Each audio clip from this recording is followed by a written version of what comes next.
Bonjour, nous sommes le vendredi 5 décembre, il est 10h30 du matin, et je voudrais vous parler des cafés philo qui sont presque en quelque sorte, selon moi, qui sont marqués par une forme de culture psychanalytique, ou disons même plus encore lacanienne, et même peut-être thérapeutique.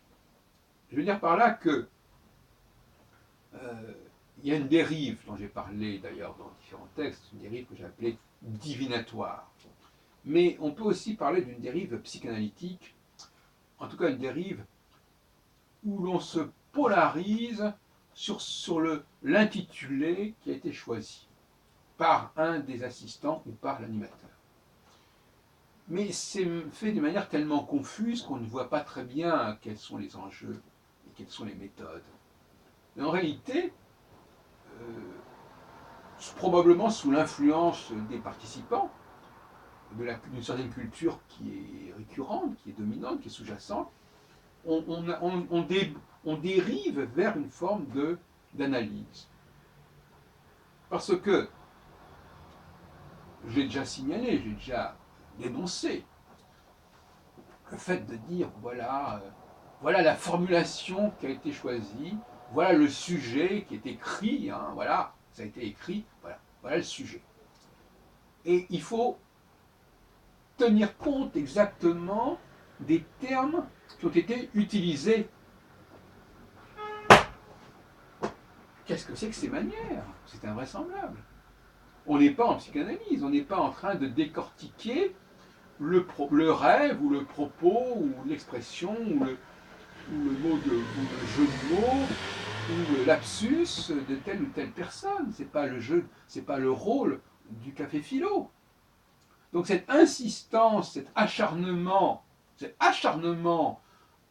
thérapeutique, si on peut dire, cet acharnement sur les intitulés du texte, chez certaines personnes, c'est devenu complètement délirant. Ah oui, mais ça n'a pas été comme ça. Ah oui, il n'y a pas un point là. Ah oui, c'est ce mot-là qui a été utilisé et pas un autre. Mais qu'est-ce qu'on en a à foutre? Hein? On n'est pas en psychanalyse, on n'est pas en thérapie, on n'est pas en train de décortiquer l'inconscient de telle ou telle personne. Donc là, il y a une méthode de travail qui est totalement inadéquate et qui s'est imposée dans le café philo, chez certains en tout cas, qui est absolument inimaginable. Euh, on est d'ailleurs. Donc effectivement, l'intitulé, il ne faut pas avoir la religion de l'intitulé qui a été choisi. J'ai déjà dit par ailleurs que souvent ces intitulés étaient totalement farfelus, totalement comme ça, bon, une expression comme ça un petit peu alambiquée, un petit peu tordue, qui plaît aux gens. Voilà, on va discuter. On va dire souvent les thèmes qui ont été choisis sont complètement incompréhensibles.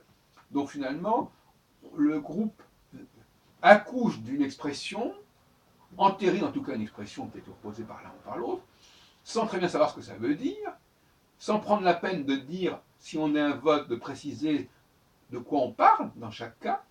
Non, cette expression, voilà, je prends ça, oui, ah, je vote pour cette formule-là. Ah, très bien. Et oh ben, on verra bien, voilà, on verra bien. Donc c'est une espèce de jeu qui consiste à mettre sur le tapis une formule qui a été lancée. Personne n'a essayé de l'expliciter au départ. Et à partir de là, on va s'exciter. On va s'exciter, on va parler, on va réagir, on va trouver quelque chose par rapport à ça. Et tout en restant extrêmement obnubilé par l'expression qui a été utilisée. Je connais des gens comme ça qui vont discuter. Ah oui, attention, on n'a pas le droit de parler de ça parce que c'est pas dans le titre de l'intitulé. Vous avez fait un contresens sur l'intitulé. On a fait un contresens sur le sujet. Alors, peut-être que le prof de philo, à la limite, mais un café philo, c'est pas une épreuve de philo au bac. Hein. C'est pas. Ah oui, oui, qu'est-ce que ça va vous dire? Qu'est-ce qui est dit dans cette. Non, je veux dire que si c'est pour former des gens à la philosophie, oui, peut-être. Si on est en classe de philo, en classe terminale de philo, et qu'il faut prendre la peine de bien tenir compte du texte qui est proposé, de s'en tenir à ce texte, peut-être. Mais est-ce que c'est le cas? Est-ce que les cafés philo, c'est la classe de philo de terminale? Est-ce que c'est le fait d'apprendre à passer le sujet du bac? Faut même pas se moquer du monde non plus. Bon, donc, non, parce qu'il y a des choses qui sont acceptables. Beaucoup de choses dans la vie sont acceptables pour des enfants. Par exemple, beaucoup de choses que les femmes font, c'est très acceptable pour des enfants qui viennent de naître, qui n'ont pas de bagage. Donc on n'a pas besoin de tenir compte de leur bagage, on n'a même pas besoin de les écouter, puisque de toute façon, ils n'ont rien à dire, ils viennent de naître. Donc ça, c'est acceptable. Si on resitue la personne dans son contexte approprié, ça va. Si on la sort de son contexte, ça ne va plus. Bon, là, effectivement, si on veut se situer dans... Moi, je pense que les cafés philo, ça devrait être fait pour des élèves, des adolescents, hein, qui doivent s'entraîner à une certaine rigueur, à tenir compte, à écouter, à regarder ce qui a été écrit, à s'inspirer de ce qui a été écrit. Mais pour des adultes au-delà de la vingtaine d'années, c'est totalement décalé. Et c'est intéressant, ce décalage de l'âge, voyez-vous. Il y a beaucoup de choses comme ça qui deviennent délirantes parce qu'elles sont faites pour des gens d'un certain âge, très jeunes ou très vieux d'ailleurs, ou pour des gens qui sont handicapés, ou pour des gens qui n'ont pas l'accès à ceci ou à cela.